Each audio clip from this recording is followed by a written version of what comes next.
quisqueyanos valientes alcemos nuestro canto con viva emoción, y del mundo a la paz ostentemos nuestro invicto glorioso pendón. Salve el pueblo que intrépido y fuerte a la guerra a morir se lanzó, cuando en bélico reto de muerte sus cadenas de esclavos rompió.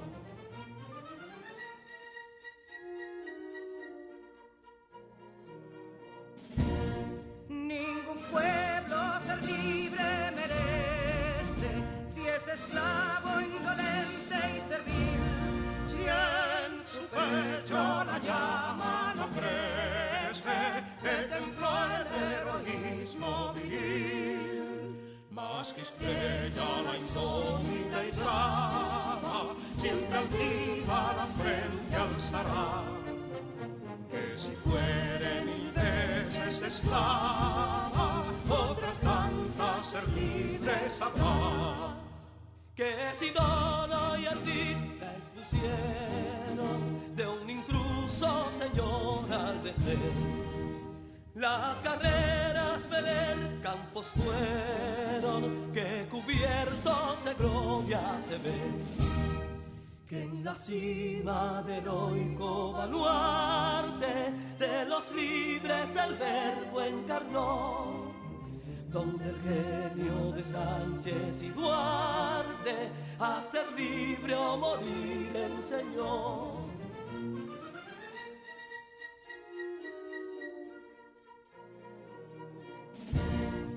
Y si pudo inconsulto caudillo de esas glorias el brillo empañar, de la guerra se vio en Capotillo la bandera de fuego ondear. Y el incendio que atónito deja de Castilla al soberbio león, de las playas gloriosas le aleja, donde flota el cruzado pendón. Compatriotas, mostremos erguida nuestra frente orgullosos de hoy más, que Quisqueya será destruida, pero sierva de nuevo jamás. Que santuario de amor cada pecho, donde la patria se siente vivir, y es su escudo invencible el derecho, y es su lema ser libre o morir.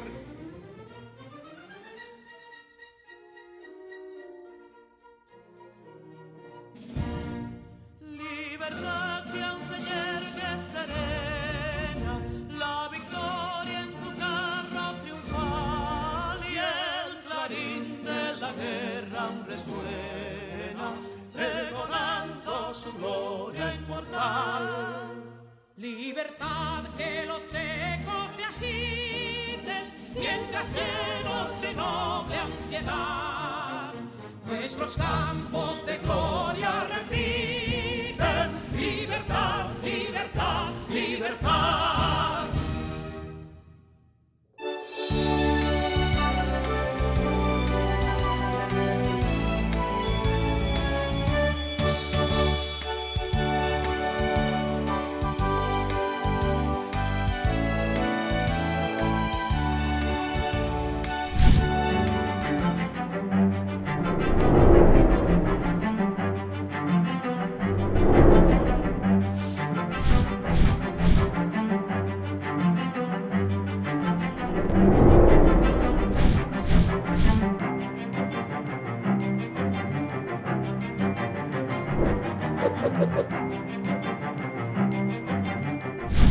Hola, soy tu profesora Sonia García. Te doy la más calurosa bienvenida a nuestra clase del día de hoy para sexto de secundaria. Espero te encuentres bien junto a tu familia. En el día de hoy te vamos a reforzar lo aprendido durante la semana en las materias de matemáticas, ciencias sociales, física, inglés, lengua española y francés. También te recuerdo que puedes buscar en nuestro canal oficial de YouTube para volver a ver cualquiera de nuestras clases.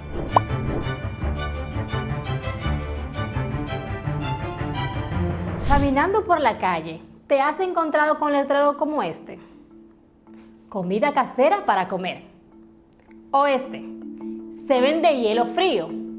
O tal vez te encontraste con esta inscripción, fotocopias idénticas. Es cierto, suenan repetidas y hasta graciosas. Es que son pleonasmos y pertenecen a las figuras retóricas o literarias. ¿Qué son las figuras literarias? Las figuras literarias son típicas del discurso literario y de sus distintos géneros, poesía, narrativa, ensayo o drama, en los cuales el lenguaje es un fin en sí mismo y es transformado para potenciar sus posibilidades expresivas. No obstante, estas no son exclusivas de la literatura, sino que también se emplean en nuestro lenguaje coloquial. Incluso, algunas están ya asimiladas a este en ciertas expresiones o giros. Son formas no convencionales de emplear las palabras para dotarla de expresividad, vivacidad o belleza, con el objeto de sorprender, emocionar, sugerir o persuadir. A continuación, te mostraré algunas de las figuras literarias más utilizadas y sus ejemplos. Metáfora. La metáfora es la relación sutil de analogía o semejanza que se establece entre dos ideas o imágenes. Por ejemplo, tus ojos son verde selva. Era su cabellera oscura, hecha de noche y de dolor. En el poema Canción de Otoño y Primavera de Rubén Darío. Para indicar que el color de los ojos se asemeja al color de la selva. Se relaciona el color del cabello con la oscuridad de la noche. Símil o comparación. El símil o comparación consiste en establecer una relación de semejanza entre dos elementos que viene introducida por un elemento relacional explícito. Ejemplos. Tanto como los médicos, los policías y militares también han sido héroes que han luchado sin horarios ni treguas en el combate del coronavirus. Hipérbole. La hipérbole tiene lugar cuando se aumenta o disminuye de manera exagerada un aspecto o característica de una cosa. Ejemplo, me estoy muriendo del hambre. Metonimia.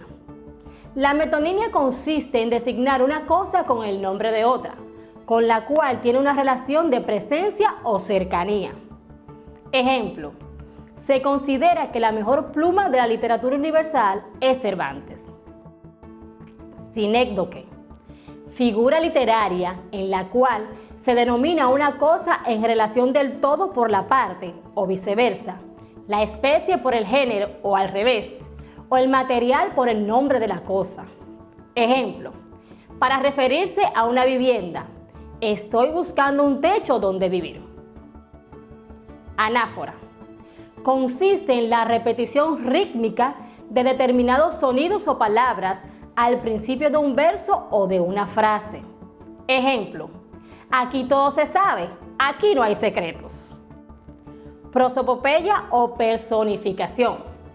Es el procedimiento retórico que consiste en atribuir cualidades propias de un ser racional o animado a otro inanimado.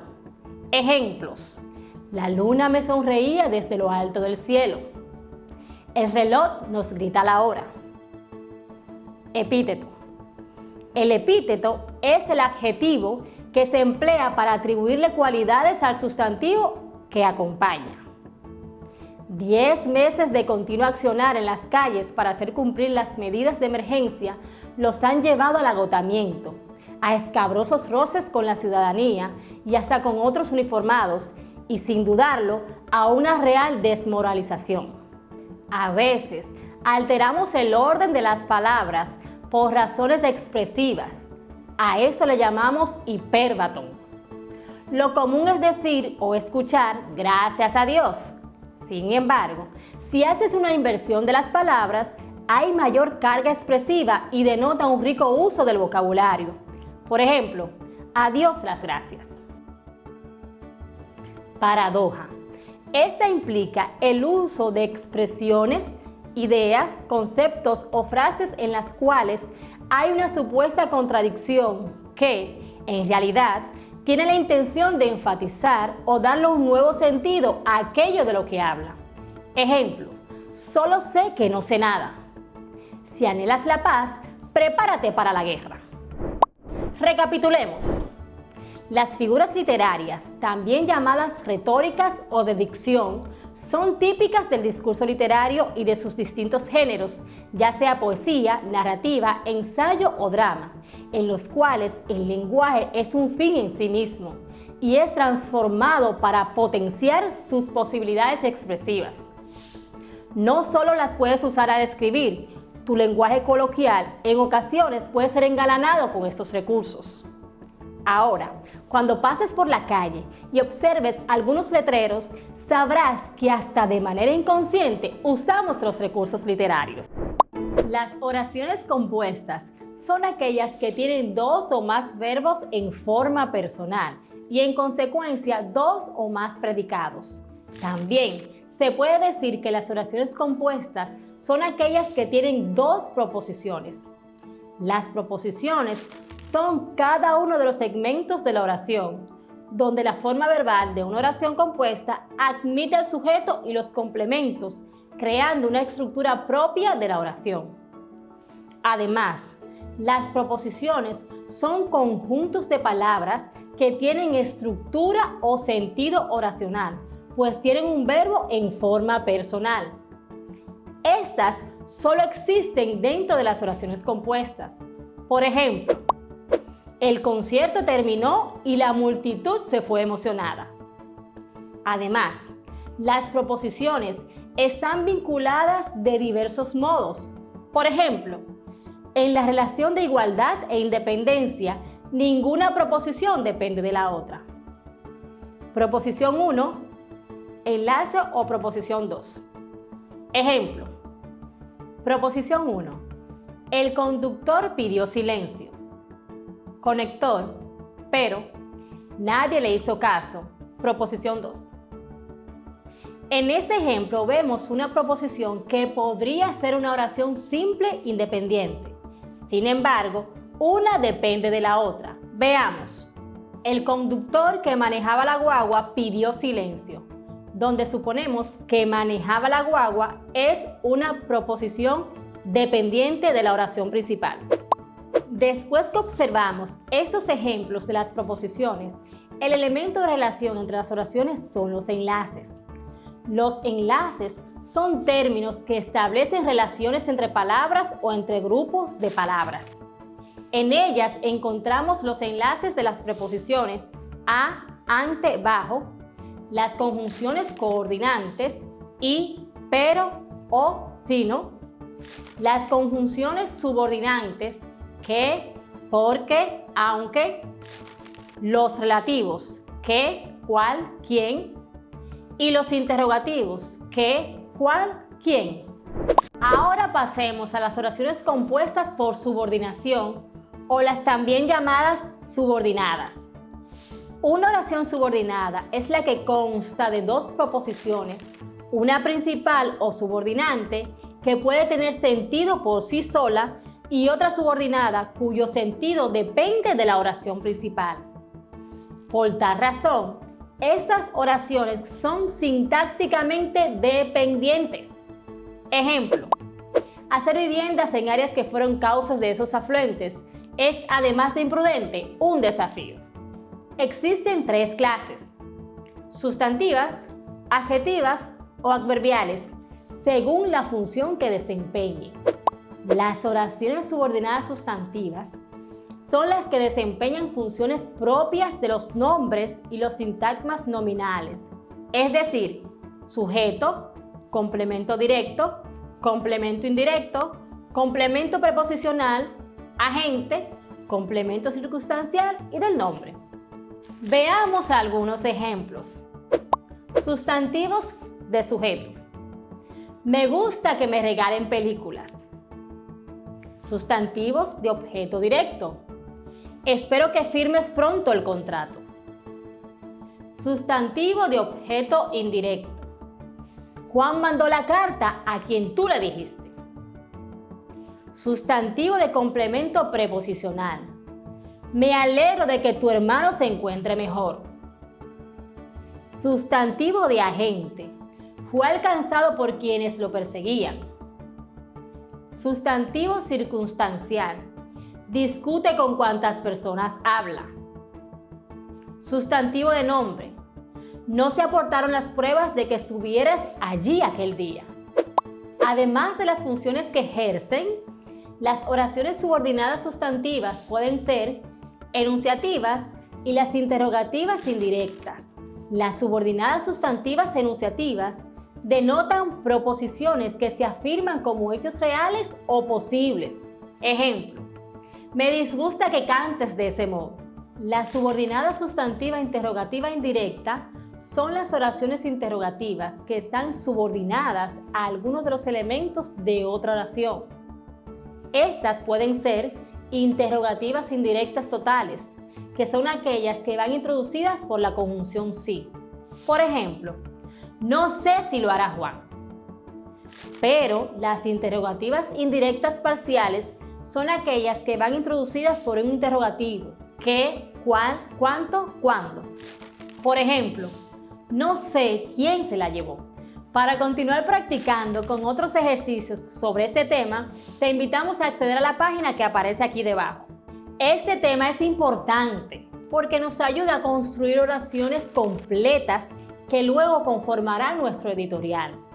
Hoy, en esta clase, aprendimos sobre las oraciones compuestas por yuxtaposición, coordinación y subordinación. Lo importante que es para enlazar proposiciones dándole sentido a cualquier construcción gramatical.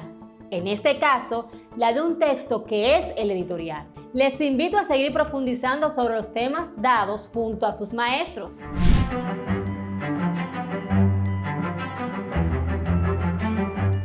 Durante la clase de hoy, aprenderás sobre vocabulario relativo a la vida escolar. Además, podrás evaluar tus conocimientos antes y después de completar la clase. Esperamos que disfrutes la lección de hoy. Pay attention to the following statements and answer with yes, so, or no, according to your current knowledge. Presta atención a los siguientes enunciados y responde con un sí, más o menos, o no, de acuerdo a tu conocimiento actual. Statement. I can understand, say, read, and write 4 expressions in English related to school life. Puedo comprender, decir, leer y escribir por lo menos 4 expresiones en inglés relacionadas a la vida escolar. ¿Qué les parece si antes de entrar de lleno en materia, revisamos juntos la tarea de la clase anterior? Recordemos que en la clase anterior hablamos de experiencias en la escuela. Remember that you had to describe one change you wanted to see in your school. Permíteme ilustrarte con el siguiente ejemplo de cuál sería una posible respuesta a la tarea. Empecemos con el cambio. Change. I would like to have a music club in my school. I would like to have a music club in my school. Me gustaría tener un club de música en mi escuela. Ahora vamos a ver los arguments o las razones o argumentos para poder tener o para poder apreciar ese cambio en la escuela. El argumento número 1 podría ser I love music. Listening to music is one of my favorite activities. Me encanta la música. Escuchar música es una de mis actividades favoritas. Argumento número 2 sería I want to learn how to play the guitar. I want to learn how to play the guitar. Quiero aprender a tocar la guitarra.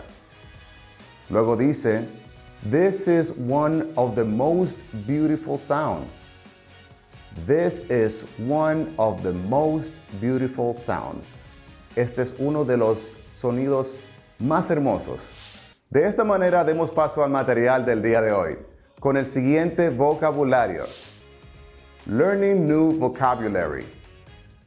Repeat and copy. To fail a test. Reprobar un examen. To fail a test. To pass a test. To pass a test. Aprobar un examen. To be absent. Estar ausente. To be absent. O ausentarse. To oversleep. To oversleep. Quedarse dormido. To stay up late. Quedarse despierto hasta tarde. To stay up late. To skip classes. To skip classes. Esto es saltarse una clase. To be late. Llegar tarde. To be late. Traffic jam. Traffic jam. Esto es un embotellamiento o como llamamos comúnmente un tapón. How do you feel today? ¿Cómo te sientes hoy? De eso precisamente hablaremos en la clase de hoy. Feelings and emotions. Te invito a continuar expandiendo tu vocabulario. Toma papel y lápiz y prepárate para escribir y repetir después de mí. Así no solo memorizas, sino que también practicas tu pronunciación. Les presento el vocabulario de hoy. Learning new vocabulary. Listen, repeat, and write.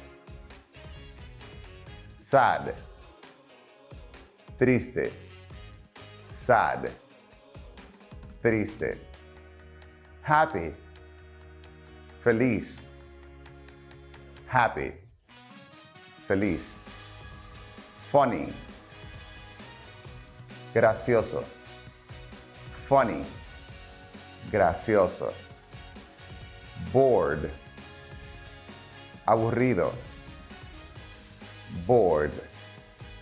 Aburrido. Confused. Confundido. Confused. Angry. Enojado. Angry. Son solo 6 palabras, pero créanme, son muy importantes y tienen un uso muy relevante en el día a día. Estas palabras expresan emociones distintas. A continuación, te voy a mostrar 6 oraciones donde podrías usarlas. My sister is sad because she was late for the competition. My sister is sad because she was late for the competition. Recuerden que was es el pasado simple de el verbo to be. Si fuera presente yo diría she is late, pero como es pasado, digo she was late. The comedian is very funny. The comedian is very funny. No confundamos la palabra fun, F-U-N, con la palabra funny, ya que fun significa divertido, mientras que funny significa gracioso o chistoso. I am very confused about this test. I am very confused about this test. Después de la palabra confused, vamos a utilizar la preposición about. No utilizamos with. I am very confused about this test. Estoy muy confundido con este examen, pero no uso la preposición with, sino about. I am very confused about. Dominicans are always happy. Dominicans are always happy.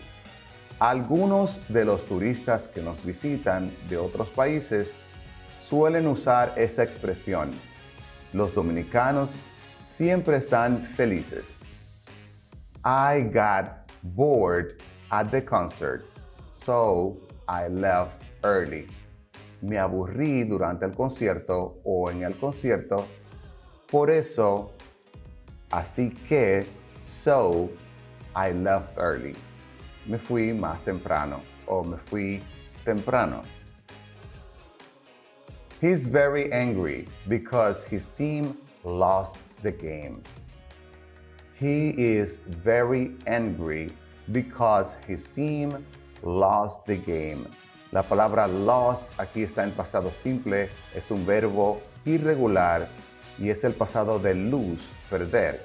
Así que he is very angry porque su equipo perdió el juego o el partido.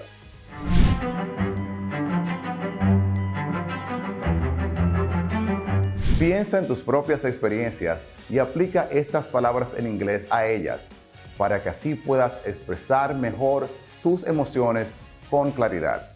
Veamos el próximo ejercicio. En un lado de tu pantalla tendrás varias expresiones enumeradas del 1 al 6 y del otro lado tendrás imágenes con las letras de la A a la F. Ayúdame a ponerlas en el orden correcto. Del lado izquierdo de tu pantalla tenemos las palabras sad, funny, angry, bored, happy, and confused. Del lado derecho tenemos las imágenes con las letras asignadas. Ponlas en el orden correcto.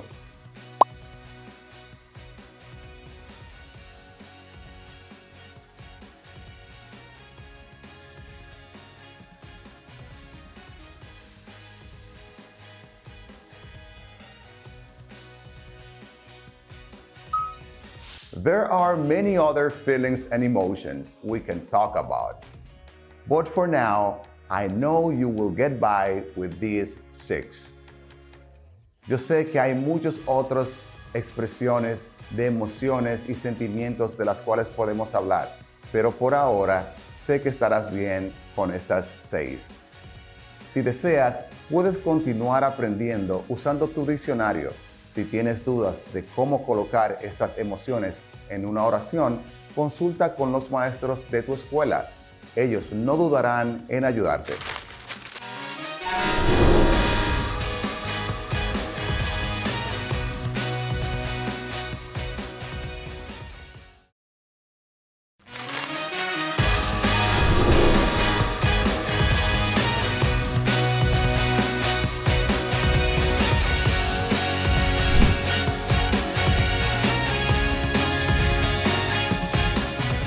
Hola queridos estudiantes, me alegra poder seguir compartiendo conocimientos matemáticos de interés para su desarrollo intelectual.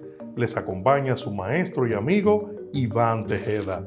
En nuestra clase anterior aprendimos a efectuar la potenciación de números complejos en forma binómica y también a representar dichos números en el plano complejo. Hoy aprenderemos acerca de los elementos de dicha representación gráfica. Estos elementos son el módulo y el argumento de un número complejo. Además, para concluir esta unidad, conoceremos algunas aplicaciones de los números complejos en la vida cotidiana. Módulo de un número complejo. El módulo o valor absoluto de un número complejo corresponde a la distancia en el plano gaussiano entre el punto hallado y el origen del plano en 0,0. El módulo se designa como valor absoluto de z. Si se aplica el teorema de Pitágoras al triángulo formado por las coordenadas de un número complejo, como se ve en la siguiente gráfica, se obtiene la fórmula para calcular el módulo de un número complejo. Dicha fórmula es R igual al valor absoluto de z igual a la raíz cuadrada de a a la 2 más b a la 2.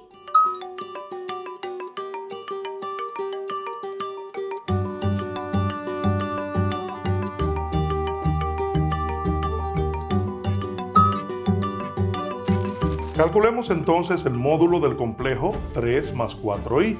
Debemos recordar que se hace con la fórmula R es igual al valor absoluto del complejo dado, que va a ser igual a la raíz cuadrada de a al cuadrado más b al cuadrado. Entonces, identificamos cada elemento de la fórmula en nuestro ejercicio o nuestro número complejo. En este caso, la parte real es a y la parte imaginaria sería b. Entonces decimos que R va a ser igual al valor absoluto de z o del complejo, que es igual entonces a la raíz cuadrada de a al cuadrado, que sería 3 elevado a la 2, más b al cuadrado, que sería 4 elevado a la 2. De este modo, R va a ser igual al valor absoluto de z, que es igual a su vez a la raíz cuadrada de 9, 3 por 3 es 9, más 4 por 4 sería 16. En este caso tenemos a R igual al valor absoluto de z, que sería igual a la raíz cuadrada de 9 más 16, 25. De este modo tenemos que nuestro módulo va a ser igual al valor absoluto de z, que sería igual a 5. Vamos a identificar ahora nuestro número complejo en el plano gaussiano o en el plano de los complejos y grafiquemos nuestro número. Tenemos a 3 más 4i, 3 en la línea de los reales o en el eje de los reales y calculamos 1, 2, 3. 3 como real. Y para la parte imaginaria tenemos 4, sería 1, 2, 3, 4. Procedemos a graficar. Y tenemos 4 en la parte imaginaria y 3 en la parte de los reales. Quiere decir que nuestro punto 3 más 4i está ubicado en el primer cuadrante. Ahora vamos a graficar de inmediato el resultado que obtuvimos al calcular el módulo, que es 5. Y ese 5 lo vamos a trazar de la siguiente manera. Nos vamos a ubicar en el origen de coordenadas, que es el punto 0,0, y vamos a trazar una recta desde el 0,0 hasta el punto encontrado. Quiere decir que tenemos ahora una recta que va desde el origen, no en trazos, sino una recta continua. Y este valor es 5, que es el módulo encontrado de nuestro número complejo 3 más 4i. Si se fijan, tomando la línea que va desde el origen hasta el 3 en los reales y la línea que va desde el punto hasta el 4 en la parte imaginaria, vamos a tener aquí formado un triángulo rectángulo. Quiere decir que lo que hemos hallado es como si fuera la hipotenusa de un triángulo rectángulo. Hallemos ahora el módulo de estos dos números complejos. Claro está, expresado como valor absoluto. Tenemos en el primero 1 más 3i, que va a ser igual a la raíz cuadrada de a, que en este caso es 1, elevado a la 2, más b, que en este caso es 3. Recuerden solamente el coeficiente de la parte imaginaria. Sería 3 elevado a la 2. Eso va a ser igual a la raíz cuadrada de 1 por 1 es 1, más 3 por 3 es 9, igual a la raíz cuadrada de 10. En este caso, como no tenemos un número que tiene una raíz cuadrada exacta, lo pueden dejar expresado como raíz, o si quieren le sacan la raíz, que va a dar aproximadamente 3.16. Para el caso del segundo número complejo, 2 menos 3i, también expresado como valor absoluto, tenemos que es igual a la raíz cuadrada de 2 a la 2. Recuerden que la parte real es a en la fórmula, más menos 3 a la 2. Aclaramos, más por la fórmula, que es la suma de los catetos de un triángulo rectángulo, y aquí tenemos menos 3 porque la parte imaginaria está negativa. Esto entonces a su vez va a ser igual a la raíz cuadrada de 2 por 2 es 4. Menos por el exponente va a ser más. 3 por 3 es 9. Entonces tenemos más 9. Igual a la raíz cuadrada de 4 más 9 sería 13. Igual que en el ejercicio anterior, lo pueden dejar expresado como raíz de 13 por no tener raíz exacta, o le pueden sacar la raíz, que es aproximadamente 3.61. Luego de haber calculado el módulo de estos dos números complejos, te invito a graficarlos en el plano gaussiano, como lo hicimos en el ejercicio anterior. Argumento de un número complejo.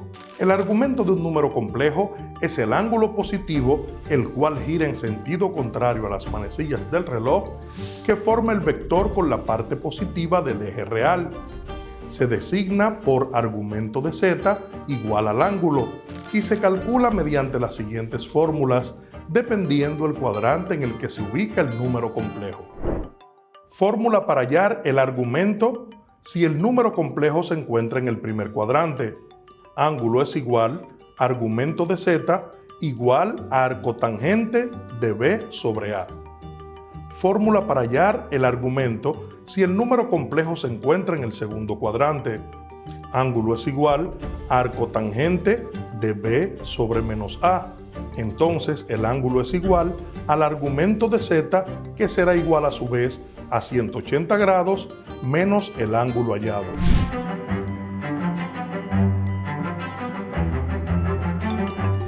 Una de las ramas principales de las matemáticas es el cálculo. El cálculo estudia la variación y el movimiento.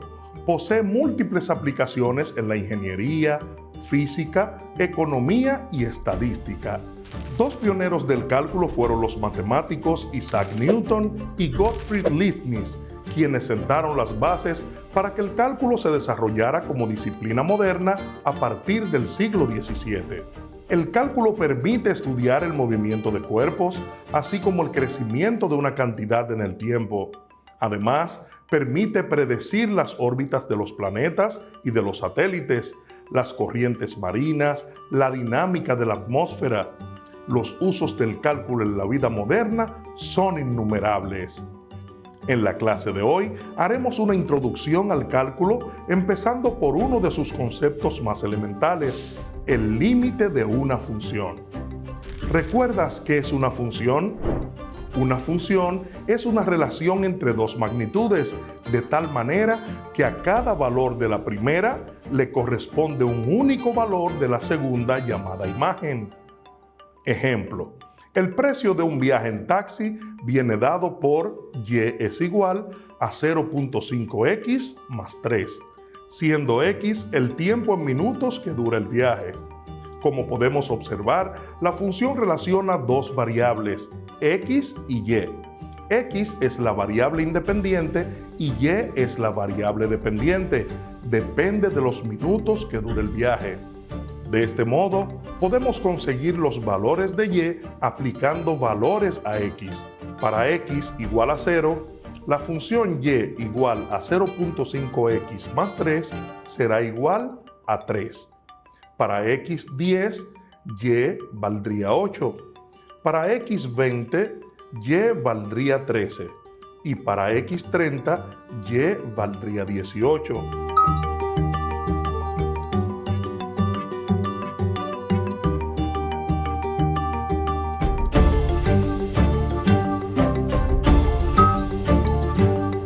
Hemos hallado la variable dependiente y, sustituyendo los valores de la variable independiente x en la función. Y igual a 0.5 por 0 más 3 sería igual a 3. Para y igual a 0.5 por 10 más 3 sería igual a 8. Para y igual a 0.5 por 20 más 3 sería igual a 13. y para y igual a 0.5 por 30 más 3 sería igual a 18.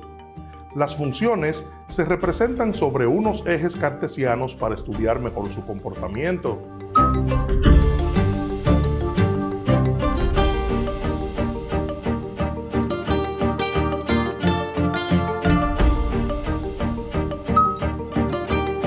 En este caso, el costo del taxi está calculado en base al tiempo. Sin embargo, puede hacerse ese mismo cálculo alterando los valores de la función y cambiando las variables.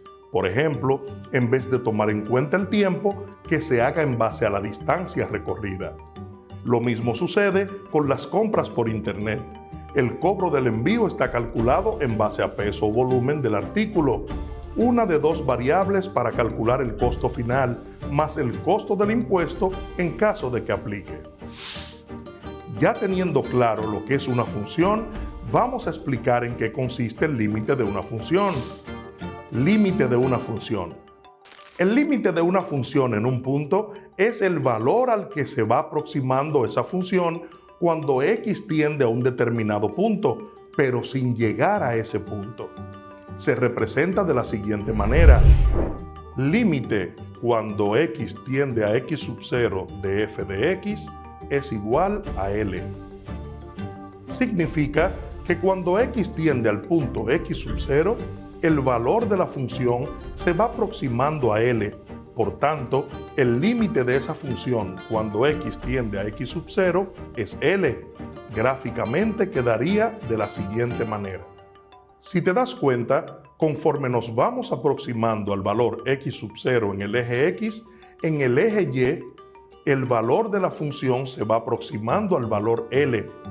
X puede tender a cualquier valor desde menos infinito hasta más infinito, ambos incluidos, y el límite de una función también puede ser desde menos infinito hasta más infinito, ambos también incluidos.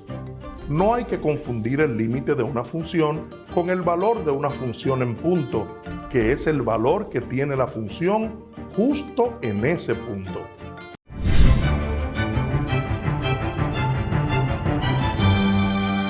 Bienvenido a la clase de física de sexto de secundaria. Espero que estés muy bien. Soy tu profesora Sonia García. Te sugiero el uso de mascarillas y mantener distanciamiento social para preservar la salud. En nuestra clase de hoy estudiaremos en el tema de los fluidos el principio de Arquímedes, para lo que debemos lograr buscar, analizar y evaluar las evidencias que dan respuestas a problemas y fenómenos naturales, comprendiendo el alcance de los conceptos, modelos, principios, teorías y leyes. Comunicar sus resultados utilizando el lenguaje científico y tecnológico. Aplicar los procedimientos científicos y tecnológicos para solucionar problemas o dar respuestas a fenómenos naturales. Construir, ensamblar y explorar objetos, herramientas y estructuras, proponiendo mecanismos y modelos que le permitan dar respuestas a situaciones y problemas. Arquímedes descubrió que el empuje es el peso del fluido desalojado y lo enunció de esta forma: que un cuerpo total o parcialmente sumergido en un fluido estático e incompresible será empujado con una fuerza igual al peso del volumen de fluido desplazado por dicho objeto. O sea, que todo cuerpo sumergido en un fluido sufre una fuerza o empuje vertical y hacia arriba igual al peso del fluido que desaloja la parte sumergida del cuerpo. Entonces, ¿qué ocurriría si el fluido es el agua? Ocurre que el empuje ascendente es igual al peso del agua desalojada o fuerza de empuje. La fuerza de empuje es igual a la masa del agua desalojada por la aceleración de la gravedad. O lo que es lo mismo, la fuerza de empuje es igual a masa por aceleración de la gravedad, que es lo mismo que m por g. Como la masa desalojada es igual al volumen sumergido del cuerpo por la densidad, entonces la masa es igual a volumen por densidad. Como dijimos anteriormente que la fuerza de empuje era igual a masa por aceleración de la gravedad, Entonces, esto será igual al volumen sumergido por la densidad del agua por 9.8, que será igual a la fuerza de empuje. O sea, que la fuerza de empuje será igual al volumen por densidad por la aceleración de la gravedad. Entonces, tendríamos que la fuerza de empuje es igual al volumen del cuerpo sumergido por la densidad del agua por 9.81, que es la aceleración de la gravedad. Eso será igual a la fuerza gravitatoria o fuerza de empuje, que es igual al volumen por la densidad por la aceleración de la gravedad. Entonces, igual a Fe, que es lo mismo que B por D por G. ¿Cuál es la diferencia? Si el objeto está sumergido completamente, los cuerpos sumergidos en un fluido parecen pesar menos que cuando están fuera de él. Esto es debido al principio de flotación, que consiste en la aparente pérdida de peso que sufren los objetos cuando son sumergidos dentro de un líquido.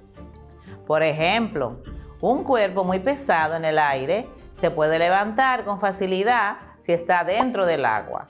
Esto es debido al empuje del fluido hacia arriba. Cuando nos lanzamos a una piscina, el empuje del agua nos hace subir a la superficie. Si el objeto está sumergido completamente, podemos ver cuánto pesa sumergido y a eso se le llama peso aparente o P'. Y cuando al estar fuera del líquido, en el aire, se le denomina peso real o P, lo que permitiría determinar el empuje. Con la fórmula, fuerza de empuje es igual a peso real menos peso aparente. O lo que es lo mismo, Fe es igual a P menos P'. Veamos un ejemplo. Un cuerpo pesa 820 newtons en el aire y 640 newtons en el agua. Si el cuerpo tiene un volumen de 0.036 metros cúbicos, halla A, el empuje, B, la densidad. Tenemos los datos. El peso real es igual a 820 newtons. El peso aparente, 640 newtons. El volumen de 0.036 metros cúbicos. Nos piden hallar la fuerza de empuje y la densidad.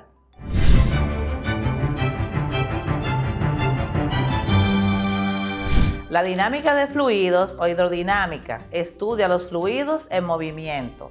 Para comprender mejor el tema, vamos a diferenciar algunos conceptos necesarios como son flujo, cantidad de masa de un fluido que pasa por una sección o punto en la unidad de tiempo. Flujo laminar es cuando en el movimiento de un fluido todas las partículas siguen la misma trayectoria y nunca se cruzan entre sí y se deslizan con suavidad.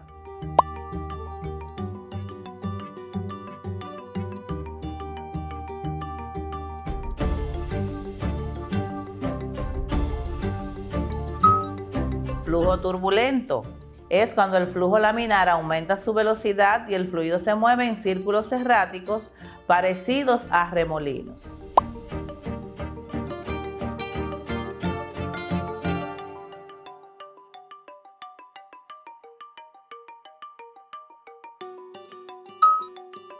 Gasto caudal es el volumen del fluido que pasa a través de una sección transversal en la unidad de tiempo. Su expresión matemática es R igual a B sobre T, donde B es el volumen, T es el tiempo y R es el gasto caudal. En el sistema internacional se mide en metros cúbicos sobre segundo. Cuando el volumen de un fluido pasa por una sección transversal A de un tubo, tiene una velocidad V. Despejando algunas variables, tenemos que el gasto caudal es igual al producto de la sección transversal por la velocidad. O sea, R es igual a A por B, donde B es la velocidad y A es la sección transversal. Se mide igual en metros cúbicos sobre segundo. Si consideramos el flujo de un fluido incompresible, y se desprecia el rozamiento interno, el gasto o caudal permanece constante, lo que variará la velocidad del líquido, de donde se obtiene la ecuación de continuidad que dice que B1 por A1 es igual a B2 por A2 y se enuncia así. Cuando el área de la sección transversal A1 es grande, la velocidad es pequeña. Y cuando el área es pequeña, la velocidad es grande. O sea, cuando el caudal de entrada es igual al de salida, como la ecuación nos dice, que el caudal en diferentes partes de la sección de un tubo se mantiene constante. La sección transversal y la velocidad son inversas.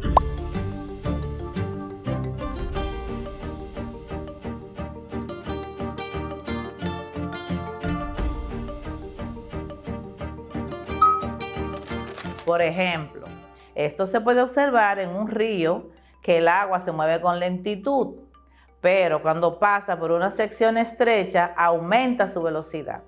Esta ecuación también se puede aplicar al flujo de sangre por el organismo. Las áreas transversales aproximadas de la aorta son de 2.5 centímetros cuadrados y los capilares 2.5 por 10 a la 3 centímetros cuadrados respectivamente. Si la rapidez media de la aorta es de 33 centímetros por segundo, ¿a qué rapidez fluye la sangre por los capilares?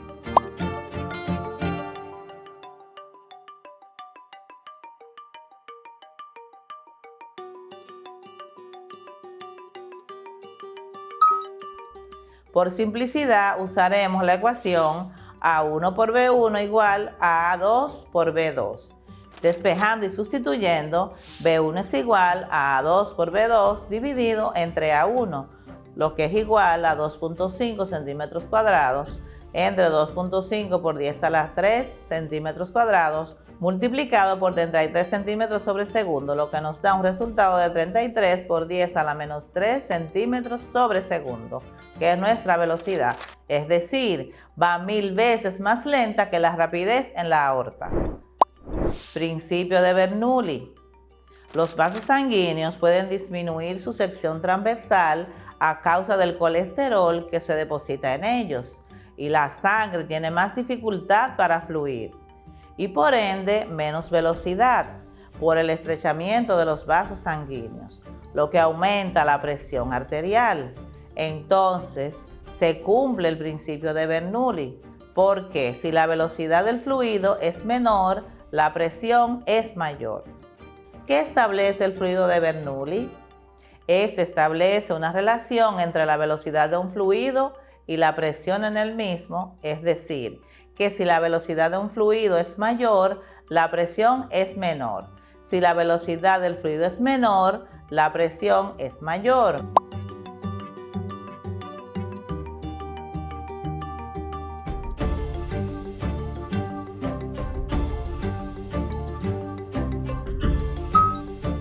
O sea, que cuando dentro de un fluido la presión es baja, la velocidad es alta y viceversa.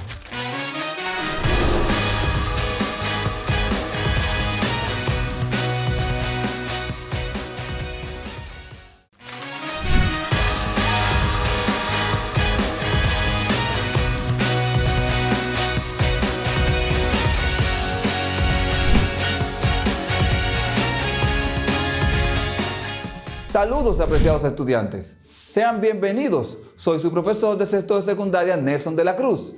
Una vez más nos encontramos y esto me llena de alegría y entusiasmo porque están ahí, pendientes y listos para continuar en este mundo de experiencia y conocimiento. Continuamos estudiando los 12 años de Balaguer. Recuerda que estamos abordando este periodo de la historia dominicana de manera global y no por periodos de gobierno. Joaquín Balaguer inicia su periodo de gobierno el 1 de julio del año 1966 y lo hace hasta el año 1978, durante 3 periodos presidenciales de 4 años. Recordemos que los gobiernos presididos por Balaguer se propusieron 3 objetivos. Número 1, desarticular el movimiento popular. Número 2, garantizar el desarrollo capitalista. Y número 3, propiciar la dominación política y económica de los sectores burgueses. El presidente norteamericano John F. Kennedy, en el año 1961, sintetizó la política de Estados Unidos hacia la República Dominicana con estas palabras. Cito: hay tres posibilidades en orden descendente de preferencia. Un régimen democrático decente, la continuación del régimen de Trujillo, o un régimen castrista. Debemos apuntar hacia el primero, pero no podemos renunciar al segundo hasta que estemos seguros de que podemos evitar el tercero. Después de leer y analizar esta cita de John F. Kennedy en el año 1961, te pedimos que des respuesta a las siguientes preguntas. ¿Qué crees que entendía Kennedy como régimen democrático decente? El golpe de Estado a Juan Bosch, las acciones de Balaguer de desarticular el movimiento popular, ¿se enmarcan dentro de la idea de impedir un régimen castrista? Los 12 años de Balaguer, ¿se pueden considerar una extensión de una dictadura o un gobierno democrático decente?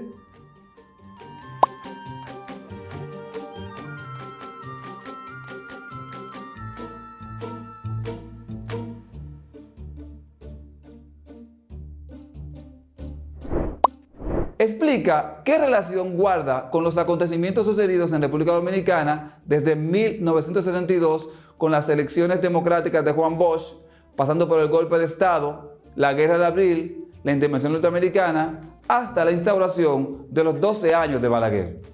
Muy bien, ahora pasemos a estudiar el incentivo industrial a través del crédito bancario. El 20 de marzo del año 1969, se promulgó la Ley 299 de Promoción Industrial. Esto facilitó recursos y exoneraciones a los industriales. Mediante esta ley se crearon las zonas francas del país. Se liberaron de impuestos a equipos y maquinarias hasta un 95%. A las zonas francas se le exoneró del pago de impuestos y se dieron ventajas arancelarias a empresarios e industriales. Se dio apoyo a la inversión privada y estímulo a la inversión extranjera. Se creó en el Banco Central el Fondo Institucional de Desarrollo, que facilitó recursos a compañías privadas. Los préstamos eran flexibles a largo plazo y con bajos intereses. Como consecuencia de esa política, la producción local de empresas decayó. La exportación del azúcar aumentó a causa de la subida de los precios en el mercado preferencial y a raíz de la modernización que experimentó dicho sector. En 1966, se creó el Consejo Estatal del Azúcar, como resultado de la política desarrollista del régimen. Los tres sectores económicos que se beneficiaron y fortalecieron fueron el sector industrial, las compañías mineras y el sector azucarero. Ideologías políticas durante los 12 años. Durante estos 12 años existían un conjunto de condicionamientos internacionales que desde el punto de vista político-ideológico van a marcar el periodo del largo dominio de Balaguer. La Guerra Fría, enfrentamiento en el ámbito mundial entre las potencias capitalistas encabezadas por los Estados Unidos y los países socialistas encabezados por Rusia. La presencia en la región del Caribe de una nación enmarcada en el campo socialista y muy vinculado a las luchas del partido de izquierda de la región y en especial de la República Dominicana. En lo interno, la existencia de partidos con diferentes intereses económicos e ideológicos. Eran partidos que respondían a los intereses relacionados con los capitales. Y partidos con relaciones e intereses vinculados al campo socialista. Además de un conjunto de organizaciones relacionadas con proyectos políticos económicos continentales y regionales, como son los socialdemócratas y los socialcristianos. A pesar de estos condicionamientos, las ideologías más importantes estaban vinculadas a los referidos intereses. Veamos algunas de estas ideologías. Ideología política democrática representativa, vinculada a los intereses norteamericanos y del capitalismo. Ideología socialista, vinculada a Cuba y a la Unión Soviética. Ideología socialdemócrata, vinculada a la socialdemócrata alemana y francesa. Ideología social cristiana, vinculada a los socialcristianos de Alemania y de Venezuela. Podemos ubicar los siguientes partidos con su respectiva ideología política. Democrático Representativo, Partido Revolucionario Dominicano, desde el año 1966 hasta el año 1974. Socialistas, Partido Comunista Dominicano, Movimiento Revolucionario 14 de Junio, Partido Socialista Popular y Movimiento Popular Dominicano. Socialdemócrata, Partido Revolucionario Dominicano, a partir del año 1975. Social Cristiano, Partido Revolucionario Social Cristiano. Trujillista, Partido Reformista.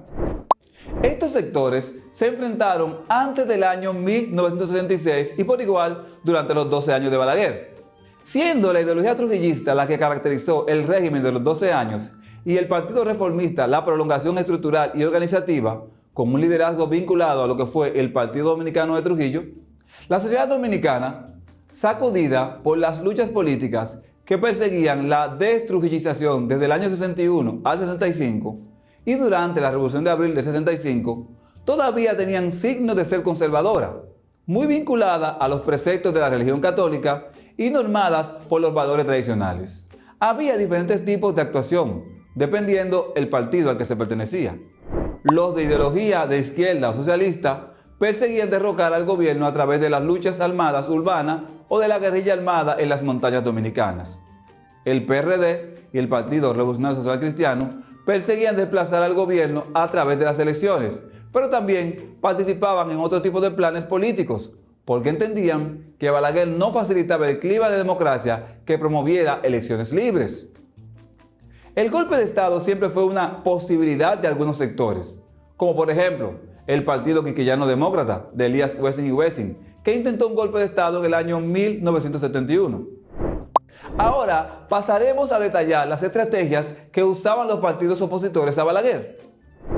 Planes de golpe de Estado, planes insurreccionales guerrilleros, luchas populares en las calles para presionar aperturas políticas, conspiraciones con sectores militares para golpe de Estado, presión internacional para obligar a la democratización y a la apertura política, participación electoral.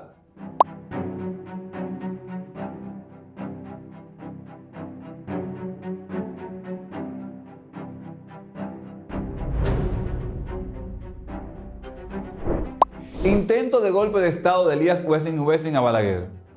Con la frase, he ahí un conspirador impenitente que ha urdido una trama encaminada a quebrar el ordenamiento institucional de la nación, el presidente Joaquín Balaguer hizo esta acusación al excomandante del Centro de Enseñanza de las Fuerzas Armadas, CEFA, Elías Wessing y Wessing, la noche del 30 de junio del año 1971, a raíz del golpe de Estado que el militar intentó, pero que resultó fallido. El 3 de febrero del año 1973, 9 hombres desembarcaron en Playa Caracoles, en grupos de 3 en 3, con la intención de iniciar un frente guerrillero contra el gobierno de Joaquín Balaguer. A continuación, estudiaremos las causas que provocarían la caída del régimen de Balaguer. La crisis económica nacional e internacional, especialmente la caída de los precios de los productos de las exportaciones, el clima de falta de libertades políticas, la presión internacional de países como Estados Unidos y Francia, el cambio de gobierno en los Estados Unidos con la llegada de los demócratas, las luchas populares en las calles y los pueblos, la unificación de la oposición en varios proyectos políticos, en especial el Acuerdo de Santiago, los 8 años del PRD. Las elecciones generales se celebraron en República Dominicana el 16 de mayo del año 1978. Tras la presión diplomática del presidente estadounidense Jimmy Carter, las elecciones fueron libres, competitivas y disputadas por todos los partidos políticos, a diferencia de las elecciones anteriores de los años 70. Antonio Guzmán Fernández ganó las elecciones presidenciales y las elecciones legislativas del Congreso. La participación electoral fue de 75.8%. Cuando el conteo mostró una tendencia inconfundible hacia Guzmán, Balaguer realizó lo que se conoce como fallo histórico, que fue el fraude electoral perpetrado en República Dominicana por Joaquín Balaguer en las elecciones del año 78, donde pudo alterar los resultados y así obtener la mayoría del Senado y una representación muy superior a la que realmente le correspondía. En estas elecciones del 78, Joaquín Balaguer, hasta entonces presidente de la República Dominicana, envió a las instalaciones de la Junta Central Electoral un conjunto de militares con órdenes precisas de interrumpir el conteo de votos y la alteración de los resultados, en la cual quería declararse ganador y obviar los verdaderos resultados. Estados Unidos hizo saber su determinación de que los resultados electorales fueran respetados, y el repudio generalizado de la intentona generó una crisis tal que forzó a Balaguer a entregar el poder. Al conseguir la mayoría del Senado y la Cámara de Diputados, se hizo casi imposible las ejecutorias del gobierno de Antonio Guzmán. Silvestre Antonio Guzmán Fernández nace el 12 de febrero del año 1911 y muere trágicamente el 4 de julio del año 1982. Más conocido como Antonio Guzmán, fue un agrónomo, empresario y político dominicano, presidente de la República desde el período del año 1978 hasta el año 1982. Su gobierno se caracterizó por un fuerte respeto a las libertades públicas, condición prácticamente inexistente en la historia dominicana del siglo XX. Guzmán es considerado como el artífice de la consagración democrática dominicana, al verificarse por primera vez la alternancia de partidos políticos en el Estado por la vía electoral. Con el apoyo decidido de la Embajada de los Estados Unidos, de los empresarios, sector que aunque beneficiario de las políticas de Balaguer había visto como insostenible su prolongación en el tiempo, y con el voto mayoritario del pueblo dominicano, Guzmán tomó posesión el 16 de agosto del año 1978. De inmediato, realizó cambios en el ordenamiento burocrático militar, tomó medidas contra la corrupción que había caracterizado el gobierno anterior y se encaminó hacia un nuevo ordenamiento del Estado dominicano, eliminando el fantasma de las jornadas militares y de la interrupción del orden democrático. En un discurso pronunciado el 22 de enero del año 1979, delineó su política económica, la cual se enfocó en incentivo al desarrollo agrícola y a la agroindustria, como principal fuente generadora de empleo en la zona rural. También promovió medidas para la protección de la pequeña y la mediana industria, la limitación de importaciones suntuarias, así como estímulos a las actividades exportadoras y el aumento en la producción de energía eléctrica. Inició un proceso de despolitización de las Fuerzas Armadas y la Policía Nacional, las cuales habían sido convertidas por Balaguer en instrumentos de represión, de luchas internas e intimidación criminal y política, basada en un apego al presidente de turno y a su partido, el Partido Reformista. Antes de cumplir 60 días en el poder, promulgó la ley de amnistía, que puso en libertad a centenares de presos políticos y permitió el regreso de decenas de exiliados políticos del régimen anterior. Derogó una serie de medidas administrativas que afectaban el disfrute de las libertades individuales, dando paso al establecimiento de un ambiente democrático en el país. Entre estas medidas se encontraban amnistía de los presos políticos, permitir el retorno de los exiliados políticos, cambio en la burocracia estatal, el aumento creciente en la nómina del gobierno y el limitado gasto social del gobierno en salud y educación. Otras medidas que tomó fueron las siguientes: retirar a los jefes militares del gobierno de Joaquín Balaguer, ampliar y fomentar el financiamiento agropecuario a través del Fondo de Inversión al Desarrollo, creó la Oficina Nacional de Transporte Terrestre ONATRATE, de Transporte Urbano, y nacionalizó la compañía minera Rosario Mining, que pasó a llamarse Rosario Dominicana. La madrugada del domingo 4 de julio del año 1982, Guzmán se suicidó en el Palacio Nacional, faltando 43 días para terminar su mandato. En su lugar asume el poder Jacobo Magluta Azar. Bonjour et bienvenue à la clase de français. Saludos y bienvenidos a su clase de francés para sexto de secundaria. Les habla su profesora Rosa Florencio. En la clase anterior tratamos el vocabulario y expresiones en francés que sirven para expresar cuáles actividades se desea hacer en vacaciones y qué se necesita para hacerlas. En la clase de hoy veremos las actividades y situaciones en las que se realizan. Situación. Recibes varios estudiantes franceses en un programa de intercambio y desean salir a realizar actividades en tu comunidad en la República Dominicana. Para acordar cuáles actividades realizarán, deberás entablar una conversación en la que comparten sus costumbres en cuanto a actividades de recreación cuando están de vacaciones. ¿Conoces expresiones tales como «Qu'est-ce que tu fais quand tu es en vacances?» Quand tu vas à la plage, qu'est-ce que tu fais? Antes de iniciar la clase, veamos qué sabes del tema con esta autoevaluación. Escribe los siguientes enunciados y luego respóndelos con un sí, en proceso o no, de acuerdo con tus conocimientos. En francés yo puedo describir las actividades que realizo cuando voy o estoy en lugares específicos. Comprender expresiones donde se describen actividades circunstanciales con la palabra quand.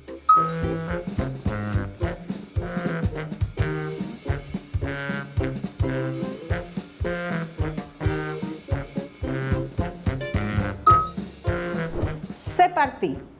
A continuación, te presento algunas imágenes de actividades muy frecuentes cuando vamos de vacaciones.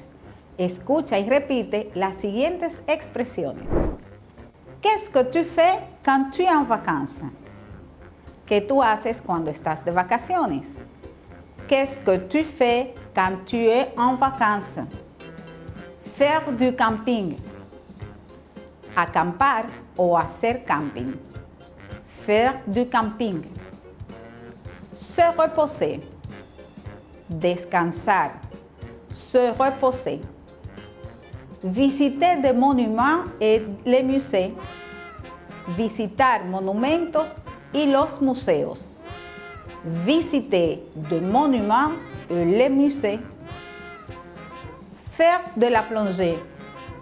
Bucear. Faire de la plongée. Faire des châteaux de sable.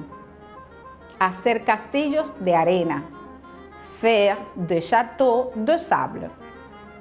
Apprendre la langue locale. Aprender el idioma local. Apprendre la langue locale. Aprendamos la gramática. La palabra quand significa cuando y se usa para introducir una circunstancia, ocasión o momento en la que otro evento pasa simultáneamente. Puede estar al inicio de la oración o uniendo dos oraciones, realizando también la función de conector. Ejemplos. Quand je me repose, je me sens bien. Cuando yo descanso, yo me siento bien. Quand je me repose, je me sens bien. Quand je suis en vacances, je vais toujours à la plage. Cuando estoy de vacaciones, yo voy siempre a la playa. Quand je suis en vacances, je vais toujours à la plage.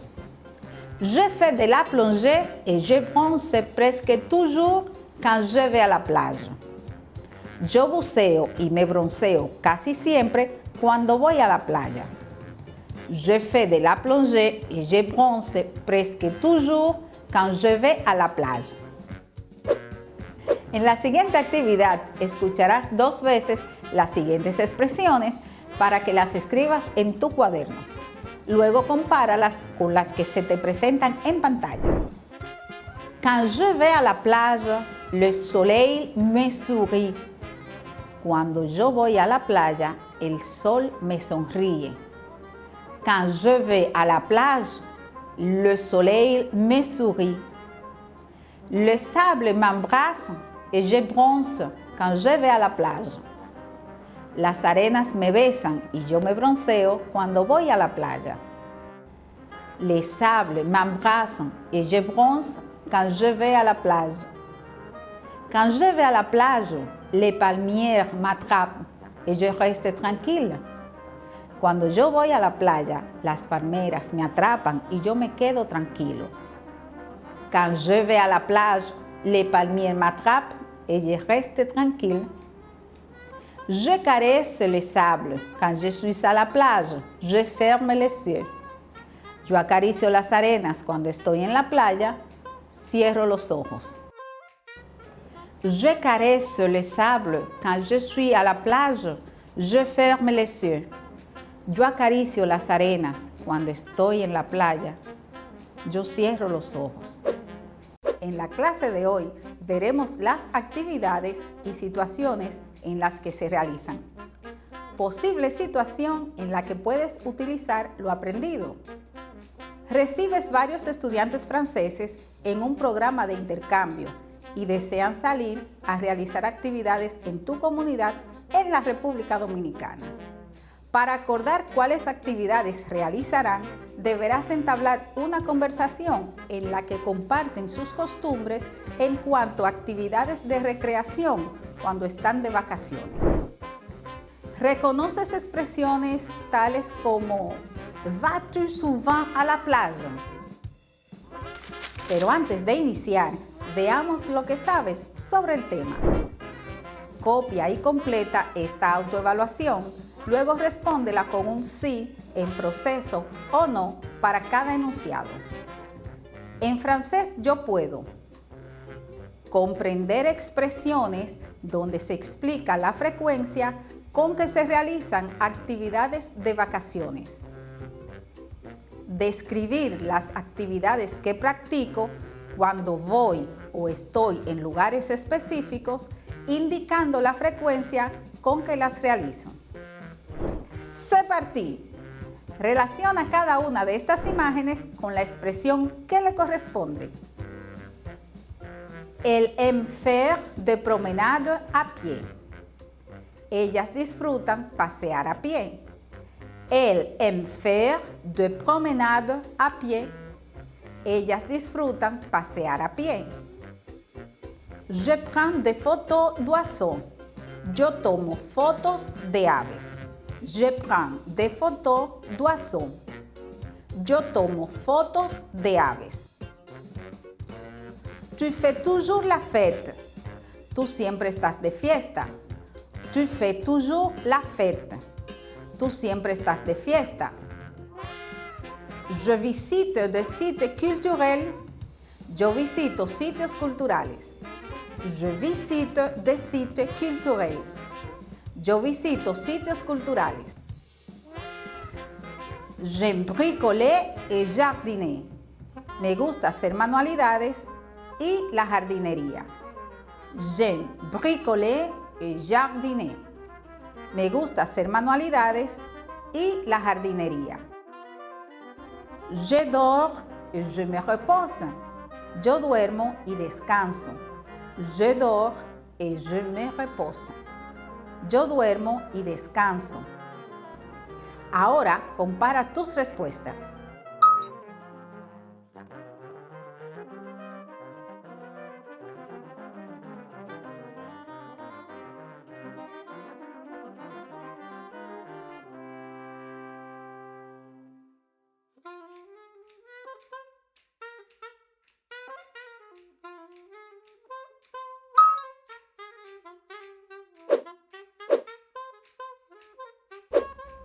Apprenons la grammaire.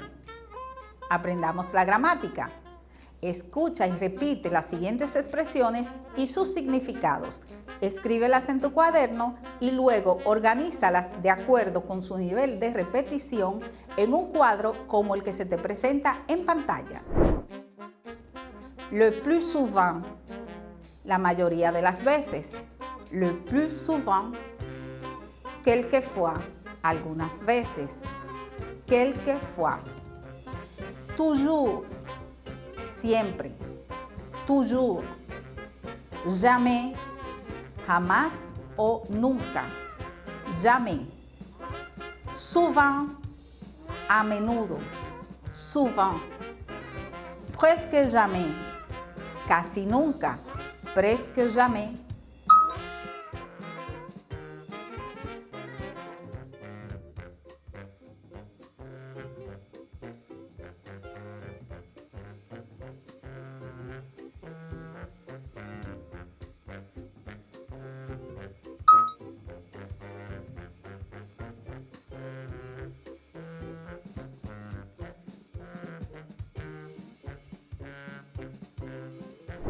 En general, la manera en la que utilizamos los adverbios de frecuencia es la siguiente.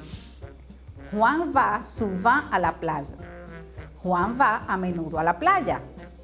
Juan va souvent à la plage. Paul va quelquefois à la mer. Paul va algunas veces al mar. Paul va quelquefois à la mer.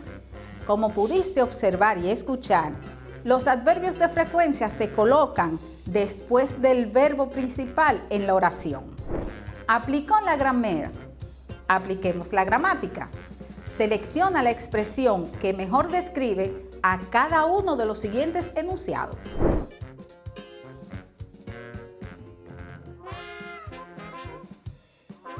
Je visite des sites culturels 4 fois par semaine. Yo visito sitios culturales 4 veces por semana. Je visite des sites culturels 4 fois par semaine. Je dors et je me repose tous les week-ends. Yo duermo y descanso todos los fines de semana. Je dors, je me repose tous les week-ends. Mes frères ne font des balades dans la campagne que 2 fois par an.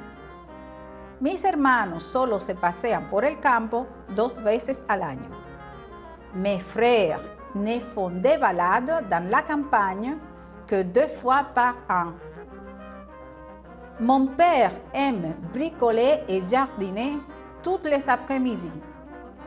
Mi padre hace manualidades y jardinería todas las tardes. Mon père aime bricoler et jardiner tous les après-midi. Mes amis font la fête au moins 5 fois par semaine. Mis amigos están de fiesta al menos 5 veces por semana. Mes amis font la fête au moins 5 fois par semaine. Mon prof de français lit quand il est libre, quand il travaille et quand il va dormir. Mi profesor de francés lee cuando está libre, cuando trabaja y cuando va a dormir. Mon prof de français lit quand il est libre, quand il travaille et quand il va dormir. Mon oncle ne pratique aucune activité sportive. Mi tío no practica ninguna actividad deportiva. Mon oncle ne pratique aucune activité sportive. Recuerda que según la explicación anterior, algunas respuestas varían según la persona que realiza las actividades.